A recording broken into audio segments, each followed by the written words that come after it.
ਭਗਤੀ ਦਾ ਮਾਰਗ ਭਰੋਸੇ ਦਾ, ਵਿਸ਼ਵਾਸ ਦਾ, ਪ੍ਰੇਮ ਦਾ ਮਾਰਗ ਆ।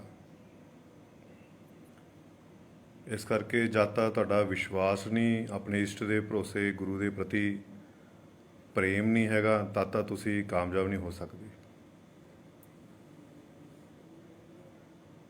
ਔਰ ਕਈਆਂ ਦਾ ਸਵਾਲ ਹੁੰਦਾ ਕਿ ਬਾਬਾ ਜੀ ਅਸੀਂ ਸਿਮਰਨ ਕਰਦੇ ਹਾਂ, ਸਾਨੂੰ ਵਾਸੀਆਂ ਬਹੁਤ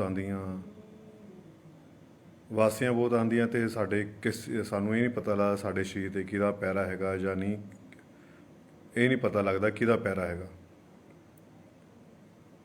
ਅਤੇ ਪਹਿਲੀ ਗੱਲ ਤਾਂ ਹੈ ਕਿ ਤੁਹਾਨੂੰ ਇਹ ਪਤਾ ਹੋਣਾ ਚਾਹੀਦਾ ਤੁਸੀਂ ਸਿਮਰਨ ਕਿਹਦਾ ਕਰਦੇ ਪਏ, ਬੰਦਗੀ ਕਿਹਦੀ ਕਰਦੇ ਪਏ। ਸਵਾਲ ਤਾਂ ਇੱਥੇ ਹੈ, ਤੁਸੀਂ ਭਗਤੀ ਕਿਹਦੀ ਕਰਦੇ ਆ, ਤੁਸੀਂ ਬੰਦਗੀ ਕਿਹਦੀ ਕਰਦੇ ਆ, ਸਿਮਰਨ ਕਿਹਦਾ ਕਰਦੇ ਆ। ਜੇ ਮੈਂ ਕਿਸੇ ਨੂੰ ਨਾਮ ਲੈ ਕੇ ਆਵਾਜ਼ ਮਾਰੂੰਗਾ, ਗੁਰਸੇਵਕ ਸਿੰਘ ਨੂੰ ਮੈਂ ਆਵਾਜ਼ ਮਾਰੂੰਗਾ ਅਤੇ ਗੁਰਸੇਵਕ ਸਿੰਘ ਆਊਂਗਾ। ਜੇ ਮੈਂ ਗੁਰਮੁਖ ਮੱਲ ਨੂੰ ਆਵਾਜ਼ ਮਾਰੂੰਗਾ ਅਤੇ ਗੁਰਮੁਖ ਮੱਲ ਆਊਂਗਾ। ਇਸੇ ਤਰ੍ਹਾਂ ਜੇ ਅਸੀਂ ਜਿਸ ਦੀ ਇਸ਼ਟ ਦੀ ਅਸੀਂ ਪੂਜਾ ਕਰਦੇ ਹਾਂ, ਜਿਹਦਾ ਅਸੀਂ ਸਿਮਰਨ ਕਰਦੇ ਹਾਂ, ਬੰਦਗੀ ਕਰਦੇ ਹਾਂ, ਅਸੀਂ ਉਹਦਾ ਸਿਮਰਨ ਕਰਾਂਗੇ ਤਾਂ ਉਹੀ ਸਾਡੇ ਸਿਰ 'ਤੇ ਆਊਗਾ, ਉਹੀ ਸਾਨੂੰ ਅੰਤਰ ਵੀ ਦਰਸ਼ਨ ਦੇਵੇਗਾ। ਫਿਰ ਅਸੀਂ ਲੋਕਾਂ ਦੇ ਕੋਲੋਂ ਕਿਉਂ ਪੁੱਛਦੇ ਫਿਰਦੇ ਹਾਂ। ਤੁਸੀਂ ਚਾਹੇ ਸਤਿਨਾਮ ਵਾਹਿਗੁਰੂ ਦਾ ਜਾਪ ਕਰ ਲਓ, ਚਾਹੇ ਓਮ ਨਮः ਸ਼ਿਵਾਏ ਕਰ ਲਓ, ਚਾਹੇ ਰਾਮ ਰਾਮ ਕਹਿ ਲਓ, ਚਾਹੇ ਕ੍ਰਿਸ਼ਨ ਕ੍ਰਿਸ਼ਨ ਕਹਿ ਲਓ, ਚਾਹੇ ਜੈ ਮਾਤਾ ਦੀ ਕਹਿ ਲਓ। ਕੋਈ ਵੀ ਸਿਮਰਨ ਹੈ ਕਿਸੇ ਵੀ ਧਰਮ ਦਾ, ਜੋ ਇਨਸਾਨ ਸਿਮਰਨ ਕਰਦਾ, ਜੋ ਇਨਸਾਨ ਪਾਠ ਰੋਜ਼ ਕਰਦਾ, ਉਹਨੂੰ ਨੈਚੁਰਲੀ ਆ ਕਿ ਉਹਨੂੰ ਵਾਸੀਆਂ ਆਣੀਆਂ। ਵਾਸੀਆਂ ਆਉਣ ਦੇ ਨਾਲ ਉਹਨੂੰ ਅੱਖਾਂ ਵਿੱਚ ਪਾਣੀ ਆਉਣਾ ਹੀ ਆਉਣਾ।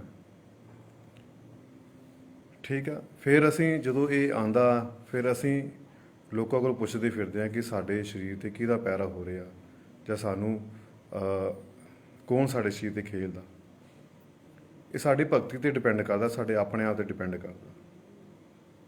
ਅਸੀਂ ਇੱਕ 'ਤੇ ਭਰੋਸਾ ਰੱਖਦੇ ਨਹੀਂ ਹੈਗੇ, ਸਾਨੂੰ ਇੱਕ 'ਤੇ ਵਿਸ਼ਵਾਸ ਨਹੀਂ ਹੈਗਾ, ਤਾਂ ਹੀ ਸਾਡੇ ਮਨਾਂ ਦੇ ਵਿੱਚ ਇਹ ਸਵਾਲ ਆਉਂਦੇ ਆ। ਜਿਹਨੂੰ ਆਪਣੇ ਗੁਰੂ ਅਤੇ ਪੀਰ 'ਤੇ ਭਰੋਸਾ ਹੁੰਦਾ, ਗੁਰੂ ਮੁਰਸ਼ਦ 'ਤੇ ਭਰੋਸਾ ਹੁੰਦਾ, ਉਹ ਕਦੇ ਇਹ ਸਵਾਲ ਕਰਦਾ ਹੀ ਨਹੀਂ। ਕਦੇ ਇਹ ਸਵਾਲ ਉਹ ਲੋਕ ਕਰਦੇ ਆ, ਅੱਜ ਅਸੀਂ ਲਾਲਾ ਵਾਲੇ ਪੀਰ ਨੂੰ ਮਨਾ ਲਿਆ, ਥੋੜ੍ਹਾ ਦਿਨ ਮਨਾਇਆ, 6 ਮਹੀਨੇ ਬਾਅਦ ਅਸੀਂ 11ਵੀਂ ਸਰਕਾਰ ਨੂੰ ਮਨਾਉਣ ਲੱਗ ਗਏ, ਉਹਨੂੰ ਮਨਾ ਲਿਆ। ਕਦੇ ਅਸੀਂ ਮਾਤਾ ਨੂੰ ਮਨਾਉਣ ਲੱਗ ਗਏ, ਥੋੜ੍ਹੇ ਚਿਰ ਬਾਅਦ ਅਸੀਂ ਰਾਮ ਨੂੰ ਮਨਾਉਣ ਲੱਗ ਗਏ, ਥੋੜ੍ਹੇ ਚਿਰ ਬਾਅਦ ਅਸੀਂ ਸ਼ਾਮ ਨੂੰ ਮਨਾਉਣ ਲੱਗ ਗਏ। ਸਾਨੂੰ ਇਹੀ ਨਹੀਂ ਪਤਾ ਲੱਗਦਾ ਅਤੇ ਅਸੀਂ ਕੌਣ ਸਾਡੇ ਨਾਲ ਖੜਦਾ ਆ ਕੇ, ਕੌਣ ਸਾਡੇ ਨਾਲ ਗੱਲਾਂ ਕਰਦਾ, ਸਾਨੂੰ ਇਹ ਨਹੀਂ ਪਤਾ ਲੱਗਦਾ। ਪਤਾ ਤਾਂ ਲੱਗੂ ਜੇ ਅਸੀਂ ਇੱਕ 'ਤੇ ਭਰੋਸਾ ਰੱਖਾਂਗੇ। ਅਸੀਂ ਥਾਂ ਇਹ ਮੱਥੇ ਟੇਕਦੇ ਹਾਂ, ਥਾਂ ਦੀ ਇਹ ਆਰਾਧਨਾ ਕਰਦੇ ਹਾਂ। ਕਦੇ ਕਿਸੇ ਆਰਾਧਨਾ ਕਰ ਲਈ, ਹੈ ਨਾ, ਘੰਟਾ ਸਿਮਰਨ ਕਿਹਦਾ ਕਰ ਲਿਆ, ਘੰਟਾ ਕਿਹਦਾ ਕਰ ਲਿਆ, ਹੈ ਨਾ, ਸਵੇਰੇ ਕਿਹਦਾ ਕਰ ਲਿਆ, ਦੁਪਹਿਰੇ ਕਿਸੇ ਦਾ ਕਰ ਲਿਆ, ਸ਼ਾਮ ਨੂੰ ਕਿਸੇ ਦਾ ਕਰ ਲਿਆ ਸਿਮਰਨ। ਸਿਮਰਨ ਤਾਂ ਇੱਕੋ ਹੀ ਬਹੁਤ ਹੁੰਦਾ, ਸਤਿਨਾਮ ਵਾਹਿਗੁਰੂ ਕਹਿ ਲਓ, ਬਹੁਤ ਆ ਸਿਮਰਨ। ਦੂਜਾ ਕੋਈ ਸਿਮਰਨ ਕਰਨ ਦੀ ਲੋੜ ਹੀ ਹੈ ਨਹੀਂ। ਇਹ ਪ੍ਰੇਮ ਦਾ ਮਾਰਗ ਆ, ਇਹ ਵਿਸ਼ਵਾਸ ਦਾ ਮਾਰਗ ਆ, ਭਰੋਸੇ ਦਾ ਮਾਰਗ ਆ। ਜੇ ਤੁਹਾਨੂੰ ਪ੍ਰੇਮ ਅੰਦਰ ਤੁਹਾਡੇ ਹੈਗਾ, ਪਰਮਾਤਮਾ ਨੂੰ ਮਿਲਣ ਦੀ ਤੜਫ ਹੈਗੀ ਆ, ਤਾਂ ਤੁਸੀਂ ਕਾਮਯਾਬ ਹੋ ਸਕਦੇ ਆ। ਤੁਹਾਨੂੰ ਵਿਸ਼ਵਾਸ ਹੋਣਾ ਚਾਹੀਦਾ, ਭਰੋਸਾ ਹੋਣਾ ਚਾਹੀਦਾ ਆਪਣੇ ਗੁਰੂ 'ਤੇ, ਮੁਰਸ਼ਿਦ 'ਤੇ ਭਰੋਸਾ ਹੋਣਾ ਚਾਹੀਦਾ। ਬਹੁਤੇ ਘਰਾਂ ਦਾ ਪਰੋਣਾ ਹਮੇਸ਼ਾ ਭੁੱਖਾ ਰਹਿੰਦਾ। ਇੱਕ 'ਤੇ ਵਿਸ਼ਵਾਸ ਕਰੋ, ਇੱਕ 'ਤੇ ਭਰੋਸਾ ਰੱਖੋ। ਜਿੱਦਾਂ ਆਪਣਾ ਇੱਕ ਜੀਵਨ ਸਾਥੀ ਸਾਡੇ ਲਈ ਵਧੀਆ ਹੁੰਦਾ ਨਾ, ਇਸੇ ਤਰ੍ਹਾਂ ਸਾਡਾ ਇਸ਼ਟ ਵੀ ਇੱਕੋ ਹੁੰਦਾ। ਇੱਕੋ ਗੁਰੂ ਪੀਰ 'ਤੇ ਭਰੋਸਾ ਹੋਣਾ ਚਾਹੀਦਾ, ਇੱਕੋ ਦੀ ਸਾਨੂੰ ਆਰਾਧਨਾ ਕਰਨੀ ਚਾਹੀਦੀ। ਸਲਾਮ ਸਭ ਨੂੰ ਕਰੋ, ਪਿਆਰ ਸਭ ਨਾਲ ਕਰੋ, ਪਰ ਖਸਮ ਤਾਂ ਇੱਕ ਹੀ ਹੁੰਦਾ ਨਾ ਆਪਣਾ। ਜਿੰਨੇ ਮਰਜ਼ੀ ਚਾਚੇ ਤਾਏ ਮਾਮੇ ਜਿੰਨੇ ਮਰਜ਼ੀ ਹੋਣ, ਅਸੀਂ ਪ੍ਰੇਮ ਸਭ ਨਾਲ ਕਰਦੇ ਹਾਂ, ਪਰ ਖਸਮ ਤਾਂ ਸਾਡਾ ਇੱਕੋ ਹੀ ਹੈ ਨਾ, ਪਿਓ ਤਾਂ ਸਾਡਾ ਇੱਕੋ ਹੀ ਹੈ ਨਾ। ਤਾਂ ਇਸ ਕਰਕੇ ਇੱਕ ਦੀ ਆਰਾਧਨਾ ਕਰੋ ਕਿ ਤੁਹਾਡੇ ਮਨ 'ਚ ਇਹ ਸਵਾਲ ਹੀ ਨਾ ਆਵੇ। ਜੋ ਲੋਕ ਰੋਜ਼ ਸਿਮਰਨ ਕਰਦੇ ਆ, ਜਿਹੜੇ ਲੋਕ ਰੋਜ਼ ਪਾਠ ਕਰਦੇ ਆ, ਹੈ ਨਾ, ਰੋਜ਼ ਬੰਦਗੀ ਕਰਦੇ ਆ, ਉਹਨਾਂ ਨੂੰ ਵਾਸੀਆਂ ਆਉਂਦੀਆਂ। ਫਿਰ ਉਸ ਤੋਂ ਬਾਅਦ ਅੱਖਾਂ 'ਚ ਪਾਣੀ ਆਉਣਾ ਹੀ ਆਉਣਾ। ਇਸ ਤੋਂ ਬਾਅਦ ਫਿਰ ਸਫ਼ਰ ਜਿਹੜਾ ਅਸਲੀ ਸ਼ੁਰੂ ਹੁੰਦਾ ਹੈ। ਪਰ ਅਸੀਂ ਇੱਥੇ ਸੋਚਾ ਪੈ ਜਾਂਦੇ ਹਾਂ, ਲੋਕਾਂ ਪੁੱਛਣ ਲੱਗ ਜਾਂਦੇ, ਨਹੀਂ ਮੈਨੂੰ ਵਾਸੀਆਂ ਬੜੀਆਂ ਆਉਂਦੀਆਂ ਜੀ, ਮੇਰੇ ਅੱਖਾਂ 'ਚ ਪਾਣੀ ਆਉਂਦਾ ਜੀ, ਹੈ ਨਾ, ਮੇਰੇ 'ਤੇ ਪਤਾ ਨਹੀਂ ਕਿਹਦਾ ਪੈਰਾ ਹੈਗਾ ਜੀ, ਤੁਸੀਂ ਪੈਰਿਆਂ ਦੇ ਚੱਕਰ 'ਚ ਪਏ ਰਹਿੰਦੇ ਬਸ। ਪਹਿਲੀ ਗੱਲ ਤਾਂ ਤੁਸੀਂ ਭਾਵਨਾ ਤੁਹਾਡੀ ਕਿੱਦਾਂ ਦੀ ਆ, ਕਿਹੜੀ ਭਾਵਨਾ ਰੱਖ ਕੇ ਤੁਸੀਂ ਬੰਦਗੀ ਕਰਦੇ ਹੋ, ਕਿਹੜੀ ਇੱਛਾਵਾਂ ਰੱਖ ਕੇ ਤੁਸੀਂ ਬੰਦਗੀ ਕਰਦੇ ਆ, ਤੁਹਾਨੂੰ ਉਹ ਜਿਹਾ ਫਲ ਮਿਲਣਾ। ਪਰਮਾਤਮਾ ਨੂੰ ਪਾਉਣ ਲਈ ਤੁਸੀਂ ਭਗਤੀ ਕਰਦੇ ਹੋ ਤਾਂ ਵਧੀਆ ਗੱਲ ਆ। ਨਾ ਸੱਜੇ ਦੇਖਣ ਦੀ ਲੋੜ ਆ, ਨਾ ਖੱਬੇ ਦੇਖਣ ਦੀ ਲੋੜ ਆ। ਤੁਸੀਂ ਆਪਣਾ ਸਿਮਰਨ ਕਰੋ, ਆਪਣੀ ਅੰਮ੍ਰਿਤ ਵੇਲੇ ਸੰਭਾਲ ਕਰੋ, ਆਪਣੀ ਡਿਊਟੀ ਸਮਝ ਕੇ ਰੋਜ਼ ਸਿਮਰਨ ਕਰਦੇ ਰਹੋ, ਫਿਰ ਆਪੇ ਦੀਨ ਦੁਨੀਆ ਦੇ ਕੰਮ ਕਰਦੇ ਰਹੋ। ਨਾ ਸੱਜੇ ਜਾਣ ਦੀ ਲੋੜ, ਨਾ ਖੱਬੇ ਜਾਣ ਦੀ ਲੋੜ, ਸਿੱਧਾ ਚੱਲੀ ਚੱਲੋ, ਫਿਰ ਤੁਸੀਂ ਆਪਣੀ ਮੰਜ਼ਿਲ ਤੱਕ ਪਹੁੰਚ ਜਾਓਗੇ। ਜੇ ਤੁਸੀਂ ਸਿਮਰਨ ਭਗਤੀ ਕਰਦੇ ਹੋ, ਸਿੱਧੀਆਂ ਕਰਨ ਵਾਸਤੇ ਕਰਦੇ ਹੋ, ਕਦੇ ਕਿਸੇ ਦੇਵ ਦੇਵਤੇ ਨੂੰ ਸਿੱਧ ਕਰ ਲਿਆ ਕਿ ਮੇਰੇ ਕੰਮ ਠੀਕ ਹੋ ਜਾਣਗੇ, ਹੈ ਨਾ, ਮੈਂ ਹਾਂ ਆ ਇਹਨੂੰ ਦੇਵ ਦੇਵਤੇ ਨੂੰ ਸਿੱਧ ਕਰ ਲੈਣਾ, ਮੇਰੇ ਆਹ ਕੰਮ ਸਹੀ ਹੋ ਜਾਊਗੇ, ਮੈਂ ਇਹ ਪੀਰਾਂ ਨੂੰ ਮੰਨ ਲੈਣਾ, ਮੇਰੇ ਇਹ ਕੰਮ ਸਿੱਧੇ ਹੋ ਜਾਣਗੇ, ਤਾਂ ਤੁਸੀਂ ਅੱਜ ਵੀ ਫੇਲ ਆ ਅਤੇ ਕੱਲ੍ਹ ਵੀ ਫੇਲ ਆ। ਜੇ ਤੁਸੀਂ ਸੋਚੋ ਮੈਂ ਭਗਤੀ ਕਰਾਂਗਾ, ਭਗਤੀ ਕਰ ਮੈਂ ਲੋਕਾਂ ਦਾ ਭਲਾ ਕਰਨਾ ਚਾਹੁੰਦਾ ਹਾਂ, ਤਾਂ ਮੈਂ ਬੰਦਗੀ ਕਰਦਾ ਪਿਆ ਕਿ ਲੋਕਾਂ ਨੂੰ ਮੈਂ ਭਲਾ ਕਰੂੰਗਾ ਗੱਦੀ 'ਤੇ ਬਹਿ ਕੇ, ਤਾਂ ਵੀ ਤੁਸੀਂ ਫੇਲ ਆ। ਕਿਸੇ ਨਾ ਕਿਸੇ ਤੁਹਾਨੂੰ ਫਿਰ ਵੀ ਧੋਖਾ ਮਿਲੇਗਾ। ਇਹ ਪ੍ਰੇਮ ਦਾ ਮਾਰਗ ਆ, ਵਿਸ਼ਵਾਸ ਦਾ ਮਾਰਗ ਆ। ਤੁਸੀਂ ਆਪਣਾ ਸਿਮਰਨ ਕਰੋ, ਰੋਜ਼ ਰੋਜ਼ ਨਿਤਨੇਮ ਕਰਦੇ ਹੋ, ਨਿਤਨੇਮ ਕਰੋ, ਹੈ ਨਾ, ਆਪਣਾ ਅਭਿਆਸ ਕਰੋ, ਅੰਤਰ ਵਿੱਚ ਆਪਣਾ ਖਿਆਲ ਇਕੱਠਾ ਕਰਨ ਦੀ ਕੋਸ਼ਿਸ਼ ਕਰੋ, ਜੋੜਨ ਦੀ ਕੋਸ਼ਿਸ਼ ਕਰੋ, ਇੱਕ ਦਾ ਸਿਮਰਨ ਕਰੋ, ਇੱਕ 'ਤੇ ਭਰੋਸਾ ਰੱਖੋ, ਇੱਕ 'ਤੇ ਵਿਸ਼ਵਾਸ ਰੱਖੋ। ਫਿਰ ਤੁਸੀਂ ਰੋਜ਼ ਸਿਮਰਨ ਕਰੋ, ਤੁਹਾਨੂੰ ਆਨੰਦ ਮਿਲੇਗਾ, ਆਪੇ ਤੁਹਾਡੇ ਸਾਹਮਣੇ ਆ ਜਾਏਗਾ, ਇੱਕ ਨਾ ਇੱਕ ਦਿਨ ਤੁਹਾਡੇ ਸਾਹਮਣੇ ਆ ਜਾਵੇਗਾ। ਜੇ ਕੋਈ ਤੁਸੀਂ 6 ਮਹੀਨੇ ਇਸ ਦੇਵੀ ਦੇਵਤੇ ਦੀ ਪੂਜਾ ਕੀਤੀ, 6 ਮਹੀਨੇ ਉਸ ਪੀਰ ਦੀ ਪੂਜਾ ਕਰ ਲਈ, ਫਿਰ ਕਦੇ ਮਹਾਮਾਈ ਦੀ ਪੂਜਾ ਕਰ ਲਈ, ਕਦੇ ਕਿਸੇ ਦੀ ਪੂਜਾ ਕਰ ਲਈ, ਕਦੇ ਕਿਸੇ ਦੀ ਪੂਜਾ ਕਰ ਲਈ, ਹੈ ਨਾ, 10 ਜਗ੍ਹਾ ਤੁਸੀਂ 10 ਜਣਿਆਂ ਦੀ ਪੂਜਾ ਕਰਦੇ ਪਏ ਹੋ, ਫਿਰ ਸੋਚਦੇ ਹੋ ਕਿ ਮੇਰੇ 'ਤੇ ਪਹਿਰਾ ਕਿਹਦਾ ਹੋ ਰਿਹਾ, ਹੈ ਨਾ, ਮੇਰੇ ਕੰਮ ਕੌਣ ਕਰ ਰਿਹਾ, ਇਹੀ ਤੁਹਾਨੂੰ ਪਤਾ ਲੱਗਦਾ। ਫਿਰ ਹਨੇਰੇ ਵਿੱਚ ਤੁਸੀਂ ਤੀਰ ਮਾਰੀ ਜਾਂਦੇ। ਫਿਰ ਭਗਤੀ ਕਰੋ ਸਿਰਫ ਪਰਮਾਤਮਾ ਨੂੰ ਪਾਉਣ ਦੇ ਲਈ, ਆਪਣਾ ਜੀਵਨ ਨੂੰ ਸਫਲ ਕਰਨ ਵਾਸਤੇ। ਜੇ ਇਸ ਲਈ ਤੁਸੀਂ ਭਗਤੀ ਕਰੋਗੇ, ਤੁਸੀਂ ਅੱਜ ਵੀ ਸਫਲ ਹੋਏ, ਕੱਲ੍ਹ ਵੀ ਸਫਲ ਹੋ ਜਾਓਗੇ। ਜੇ ਤੁਸੀਂ ਇੱਛਾਵਾਂ ਰੱਖ ਕੇ ਭਗਤੀ ਕਰੋਗੇ, ਫਿਰ ਤੁਸੀਂ ਅੱਜ ਵੀ ਫੇਲ ਆ ਅਤੇ ਕੱਲ੍ਹ ਹੀ ਫੇਲ। ਪਰਮਾਤਮਾ ਦੀ ਮਰਜ਼ੀ ਆ, ਉਹਨੇ ਭਲਾ ਕਰਾਉਣਾ ਨਹੀਂ ਕਰਾਉਣਾ ਤੁਹਾਡੇ ਉੱਤੋਂ, ਉਹਦੀ ਮਰਜ਼ੀ ਆ।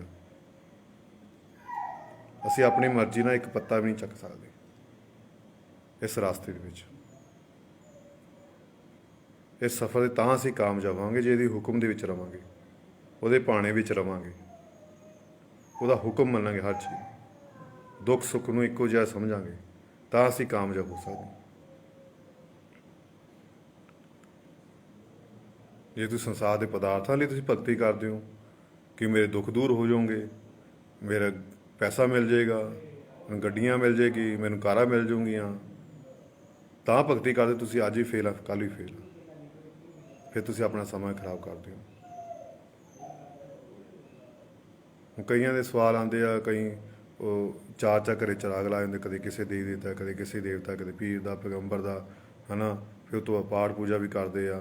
ਫਿਰ ਉਹਨਾਂ ਨੂੰ ਇਹ ਨਹੀਂ ਪਤਾ ਲੱਗਦਾ ਕਿ ਸਾਡੇ ਸਿਰ 'ਤੇ ਕੌਣ ਆ ਰਿਹਾ, ਹੈ ਨਾ, ਫਿਰ ਖੇਲਦੇ ਆ, ਲੋਕਾਂ ਨੂੰ ਪੁੱਛਦੇ ਫਿਰਦੇ ਆ, ਹੈ ਨਾ, ਕਿ ਮੈਨੂੰ ਪਤਾ ਨਹੀਂ ਲੱਗਦਾ ਪਿਆ। ਫਿਰ ਕੋਈ ਘਰ 'ਚ ਦੁੱਖ ਤਕਲੀਫ ਆ ਜਾਵੇ ਤਾਂ ਟੈਨਸ਼ਨ ਪੈ ਜਾਂਦੀ ਆ ਕਿ ਮੇਰੇ 'ਤੇ ਕਿਸੇ ਨੇ ਕੁਛ ਕਰ ਦਿੱਤਾ, ਹੈ ਨਾ। 90% ਲੋਕ ਦੁਨੀਆ ਇਹੀ ਕੰਮਾਂ 'ਚ ਪਈ ਹੈ। ਥੋੜ੍ਹੀ ਦੁਖੀ ਹੋਵੇ ਤਾਂ ਇਹ ਹੋਣ ਲੱਗਦਾ ਕਿ ਗੁਆਂਢੀ ਨੇ ਕੁਛ ਕਰ ਦਿੱਤਾ, ਕਦੇ ਕਿਸੇ ਨੇ ਕੁਛ ਕਰਤਾ ਜੀ, ਮੇਰਾ ਕੰਮ ਬਣਤਾ ਜੀ, ਮੇਰਾ ਉਹ ਕਰਤਾ ਜੀ। ਇਹ ਸਾਡੇ ਇਹ ਵਹਿਮ ਪਾਲੇ ਹੋਏ ਅਸੀਂ ਆਪਣੇ ਆਪ ਨੂੰ। ਇਸ ਕਰਕੇ ਇਹਨਾਂ ਚੱਕਰਾਂ 'ਚ ਨਾ ਪਊ। ਤੁਸੀਂ ਜਿਸ ਨੂੰ ਵੀ ਪੀਰ ਨੂੰ, ਗੁਰੂ ਨੂੰ, ਪੈਗੰਬਰ ਨੂੰ, ਦੇਵੀ ਦੇਵਤੇ ਨੂੰ ਮੰਨਦੇ ਹੋ, ਉਹਦੀ ਆਰਾਧਨਾ ਕਰੋ, ਉਹਦਾ ਸਿਰਫ ਸਿਮਰਨ ਕਰੋ ਬਸ। ਆਪਣਾ ਨੇਮ ਪੱਕਾ ਰੱਖੋ, ਸਵੇਰੇ ਸ਼ਾਮ ਦਾ ਬੈਠੋ ਉਹਦੇ ਚਰਨਾਂ ਵਿੱਚ, ਸਿਮਰਨ ਕਰੋ, ਉਹਨੂੰ ਪਾਉਣ ਦੇ ਵਾਸਤੇ ਬੰਦਗੀ ਕਰੋ, ਉਹਨੂੰ ਮਿਲਣ ਵਾਸਤੇ ਭਗਤੀ ਕਰੋ, ਆਪਣਾ ਜੀਵਨ ਸਫਲ ਕਰਨ ਵਾਸਤੇ ਭਗਤੀ ਕਰੋ, ਆਉਣ ਜਾਣ ਦੇ ਚੱਕਰ ਖਤਮ ਕਰਨ ਵਾਸਤੇ ਭਗਤੀ ਕਰੋ। ਫਿਰ ਤੁਸੀਂ ਪਾਸ ਹੋਵੋਗੇ। ਔਰ ਗੁਰੂ 'ਤੇ ਆਪਣੇ ਭਰੋਸਾ ਰੱਖੋ, ਪੂਰਾ ਵਿਸ਼ਵਾਸ ਰੱਖੋ। ਦੁੱਖ ਆਵੇ, ਸੁੱਖ ਆਵੇ, ਸ਼ੁਕਰਾਨਾ ਕਰਦੇ ਰਹੋ, ਸ਼ੁਕਰ ਹੈ ਮਾਲਕਾ, ਸ਼ੁਕਰ ਹੈ ਮਾਲਕਾ, ਤੇਰਾ ਸ਼ੁਕਰ ਹੈ ਮਾਲਕਾ, ਸ਼ੁਕਰਾਨਾ ਕਰਦੇ ਰਹੋ, ਫਿਰ ਤੁਸੀਂ ਪਾਸ ਹੋ ਜਾਓਗੇ। ਭਗਤੀ ਸਿਰਫ ਉਹਨੂੰ ਪਾਉਣ ਵਾਸਤੇ ਕਰੋ, ਸੰਸਾਰ ਦੀਆਂ ਚੀਜ਼ਾਂ ਵਾਸਤੇ ਭਗਤੀ ਨਾ ਕਰੋ, ਇਹ ਤੁਹਾਡੇ ਦੁੱਖ ਦਾ ਕਾਰਨ ਬਣੇਗੀ। ਪਰਮਾਤਮਾ ਨੂੰ ਪਾਉਣ ਲਈ ਤੁਹਾਨੂੰ ਧਰਮ ਬਦਲਣ ਦੀ ਲੋੜ ਵੀ ਹੈ ਨਹੀਂ। ਨਾਲੇ ਹਿੰਦੂ ਆ ਤੇ ਹਿੰਦੂ ਰਹੋ, ਮੁਸਲਮਾਨ ਮੁਸਲਮਾਨ ਰਹੋ, ਸਿੱਖ ਆ ਤੇ ਸਿੱਖ ਰਹੋ, ਈਸਾਈ ਆ ਤੇ ਈਸਾਈ। ਪਰਮਾਤਮਾ ਨੂੰ ਪਾਉਣ ਲਈ ਧਰਮ ਬਦਲਣ ਦੀ ਲੋੜ ਨਹੀਂ ਆ, ਆਪਣੇ ਆਪ ਨੂੰ ਬਦਲਣਾ ਬਸ।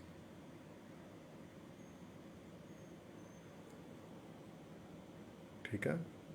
ਔਰ ਰੋਜ਼ ਆਪਣਾ ਭਜਨ ਸਿੰਘ ਦਾ ਅਭਿਆਸ ਕਰੋ, ਆਪਣੇ ਗੁਰੂ ਤੇ ਭਰੋਸਾ ਰੱਖੋ, ਗੁਰੂ ਨਾਲ ਪ੍ਰੇਮ ਕਰੋ, ਔਰ ਸੰਤਾਂ ਮਹਾਂਪੁਰਖ ਸੰਗਤ ਕਰੋ, ਗੁਰਦੁਆਰੇ ਜਾਇਆ ਕਰੋ, ਗੁਰੂ ਘਰ ਜਾਇਆ ਕਰੋ, ਮੰਦਰ ਜਾ ਕੇ ਬੈਠਿਆ ਕਰੋ, ਫਿਰ ਆਪਣੇ ਘਰ ਜਾ ਕੇ ਸਿਮਰਨ ਕਰਿਆ ਕਰੋ, ਆਪਣੇ ਅੰਤਰ ਵਿੱਚ ਖੋਜ ਕਰੋ, ਬਾਹਰੋਂ ਖਿਆਲ ਹਟਾ ਕੇ ਆਪਣੇ ਅੰਤਰ ਵਿੱਚ ਜੋੜੋ। ਅੱਜ ਨਹੀਂ ਤਾਂ ਕੱਲ੍ਹ ਤੁਹਾਡੀ ਗੱਲ ਬਣ ਜਾਏਗੀ। ਮਨ ਨੂੰ ਕੰਟਰੋਲ ਕਰਨ ਦੀ ਕੋਸ਼ਿਸ਼ ਕਰੋ। ਠੀਕ ਹੈ। ਇਹ ਸਵਾਲ ਨਾ ਲੋਕਾਂ ਕੋਲ ਪੁੱਛਿਆ ਕਰੋ ਕਿ ਮੇਰੇ ਤੇ ਸਿਰ ਤੇ ਕੌਣ ਖੇਲਦਾ ਪਿਆ, ਮੈਨੂੰ ਕਿਹਦੀ ਹਾਜ਼ਰੀ ਆਉਂਦੀ ਪਈ ਹੈ। ਇੱਕ ਤੇ ਭਰੋਸਾ ਰੱਖੋਗੇ ਤੁਹਾਨੂੰ ਕੋਈ ਹਾਜ਼ਰੀ ਹੁਜ਼ਰੀ ਨਹੀਂ ਆਉਣੀ, ਕੋਈ ਕੁਛ ਨਹੀਂ ਹੋਣਾ ਤੁਹਾਨੂੰ। ਇੱਕ ਤੇ ਭਰੋਸਾ ਰੱਖੋ, ਸਿੱਧੇ ਰਾਸਤੇ ਚੱਲੋ ਬਸ, ਸੱਜੇ ਖੱਬੇ ਨਾ ਮੋੜੋ। ਸੱਜੇ ਖੱਬੇ ਮੋੜੋਗੇ ਤਾਂ ਦੁੱਖ ਦਾ ਕਾਰਨ ਬਣੇਗੀ। ਫਿਰ ਲੋਕਾਂ ਤੋਂ ਪੁੱਛਦੇ ਫਿਰੋਗੇ ਕਿ ਮੇਰੇ ਤੇ ਕੌਣ ਖੇਲਦਾ, ਮੇਰੇ ਤੇ ਕਿਹਦਾ ਪਿਆਰਾ ਹੁੰਦਾ। ਪਰਮਾਤਮਾ ਨੂੰ ਪਾਉਣ ਵਾਸਤੇ ਬੰਦਗੀ ਕਰੋ, ਭਗਤੀ ਕਰੋ। ਠੀਕ ਹੈ। 24 ਘੰਟੇ ਦਸਵੰਧ 2.5 ਘੰਟੇ ਜ਼ਰੂਰ ਕੱਢਿਆ ਕਰੋ। ਸਾਰੇ ਦੁੱਖਾਂ ਦੀ ਦਵਾਈ ਸਿਮਰਨ ਹੈ। ਤੁਹਾਡੇ ਹਰ ਸਵਾਲ ਦਾ ਜਵਾਬ ਭਜਨ ਸਿਮਰਨ ਹੈ। ਉਹ ਰੋਜ਼ ਸਿਮਰਨ ਕਰੋ, ਰੋਜ਼ ਬੰਦਗੀ ਕਰੋ। ਜੈ ਲਖਦਾਤਾ ਪੀਰ ਦੀ, ਮੌਜ ਫਕੀਰ ਦੀ।